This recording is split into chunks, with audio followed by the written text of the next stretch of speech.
Un jour, il y a quelqu'un qui m'a dit moi, je comprends parfaitement qu'on a envie de manger l'autre par amour, mais le problème, c'est qu'une fois qu'on l'a mangé, ben, on est tout seul.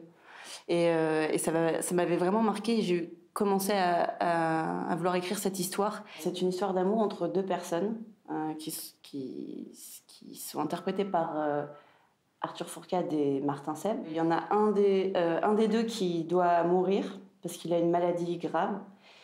Et ils décident tous les deux de s'isoler dans une petite maison perdue dans la forêt. Et c'est les derniers instants de ce couple ensemble. Cannibal s'est beaucoup développé autour de ces personnages-là dont on voulait vraiment montrer le quotidien. On voulait vraiment les voir vivre dans cet espace qu'on leur proposait. Et finalement, les personnages ont assez vite pris leur autonomie. Ils se sont construits, ils se sont dotés d'un univers propre.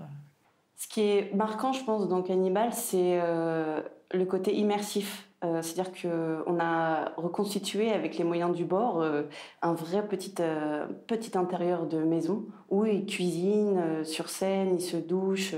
L'idée étant qu'il n'y ait pas de barrière, ni du point de vue forcément du regard, comme habituellement au théâtre, mais même qu'on puisse avoir des odeurs, qu'on puisse avoir des bruits, qu'on puisse être baigné dans la même musique. On a vraiment l'impression d'être avec eux et on s'attache très vite à ces personnages.